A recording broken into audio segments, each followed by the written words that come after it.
Ladies and gents, we're going to jazz it up for you a little bit today. Let's check it out.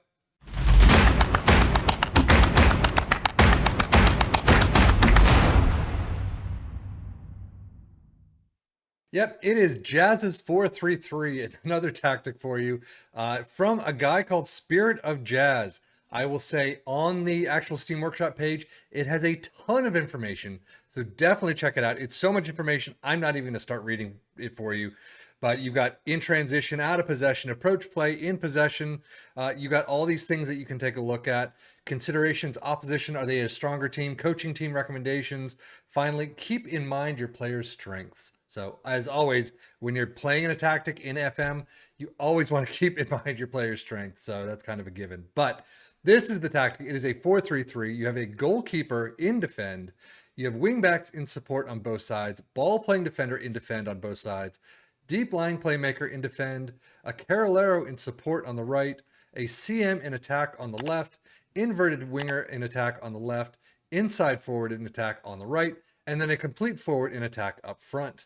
Mentality is positive. It is a custom tiki-taka in possession. Attacking with is fairly narrow. Approach play, pass into space, play out of defense. Passing directness is shorter. Tempo is slightly higher. Mixed crosses in the final third. Hit early crosses. In transition, counter press, counter, distribute quickly, distribute to the fullbacks and the center backs. And then out of possession, high press line of engagement, a standard defensive line, prevent short goalkeeper distribution, and trigger press much more often. Now, for our three teams, it was okay. I mean, Tottenham getting 70 points in third Champions League spot is not too bad.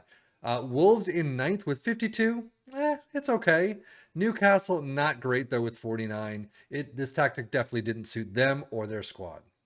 Schedule-wise for Tottenham, looking okay. I mean, nice August with one loss, a spotty September, a nice October. You're continuing on in everything.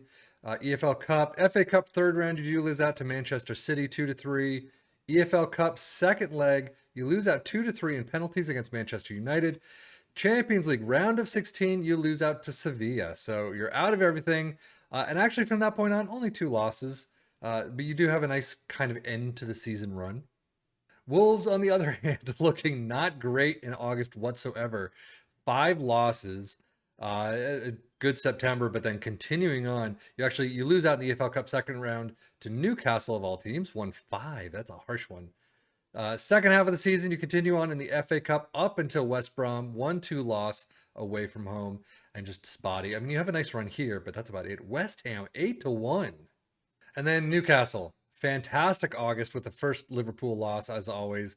But then September, October, awful until you get to November. You do lose out in the EFL Cup fourth round to Manchester United. FA Cup third round, 5-1 to Brighton. And then, dang, that is a lot of missed points right there. And not by a lot. I mean, 1-2, 1-all draw, 1-5. Okay, that one hurts. 1-3 to Tottenham, 1-3, I mean, 2-3. You got some that you could be able to bring back. But that is a severe issue right there. And definitely one that I would be fired for. Transfers for Tottenham, you've got Ruben Neves from Wolves for 45 million. Victor Nelson from Galatasaray and Livakovic from Dynamo Zagreb. And outs as usual. Wolves spending a little money. Ricardo Pereira from Leicester for 11 million, and then Samu from FC Vizela for 2.3. I think we've seen some of that. Ruben Neves out to Tottenham we've seen for 45. That's a big one right there. Newcastle going in for Malcolm from Zenit, 42.5 million. Kai Kennedy, Douglas Santos, we've seen a couple of these already. And then all loans on out. Squad-wise for Tottenham, not too bad. 7-7-4 for Harry Kane in the last 5. Wow. 7-8-0 for Kulusevski. For Wolves, not quite as good. And then Newcastle, yeah, I mean, last 5 looks good here. Malcolm getting 7-8-2, 12 plus 1 appearances. Not too bad there. Data Hub, as you can see, they're good in both defense and attack. Not all that great. We've seen some tactics where they are much higher up in the charts. Even for a third place team, that seems a little low to me. But fouls per game through the roof. All the others, Wolves weak defensively, but generally okay in attack. Same as Tottenham pretty much. Shots per game is a little lower, but defensively, you got less fouls made per game, which is nice to see, but at the same time, everything else, not great. Newcastle, shaky in defense, good in attack. I mean, attack wise, they actually look better than Wolves. Huge amount of fouls made per game, but everything else, again, just a little too low. Stats wise, all three teams with most goals 67, 67, and 66. Tied for the fourth and up in sixth. Fewest shots against, nobody. Most possession, Tottenham, there you go. I mean, still average fairly. Most dribbles made, nobody. Fewest conceded, Tottenham with only 40 and 38. Few shutouts, Tottenham, there you go. Most tackles won, no one. Wow, just the defensive side is not there all that much. Tottenham with 86% pass completion. Most shots for Newcastle and Tottenham up there. Not Wolves, though. And then most points per game. Tottenham in third, 1.84.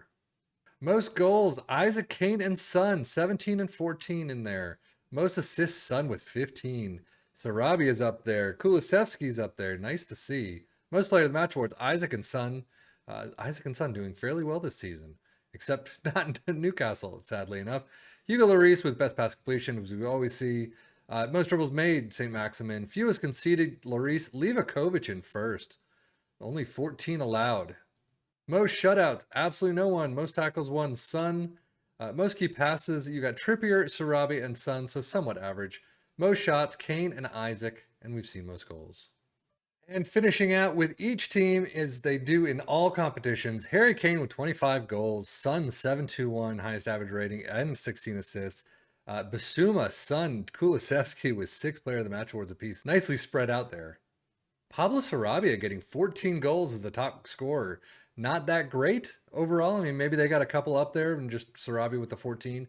But Nunez with a 717. Pablo Sarabia with 13 assists. Kilman, Jimenez, and Nunez all with 3 player of the match awards apiece. I mean, not the greatest of tallies, but Alexander Isaac only with 18 goals total. Isaac with 722, highest average rating. St. Maximin with 10 assists. And then Isaac with 6 player of the match awards. Overall, the tactic did okay. I mean, obviously, again, simmed. If you take control, you're going to do a lot better. If you follow this guy's set of instructions and what to do and what to look at, you could probably do even better still. So definitely look at it. A nice this is a very good 4-3-3 to start off with, and then kind of build from there and see how your team goes, especially with your team's strengths and weaknesses and things like that. But overall, not too bad. But this is Cephine FM for the Football Manager blog channel saying thank you as always for watching. Take care and enjoy.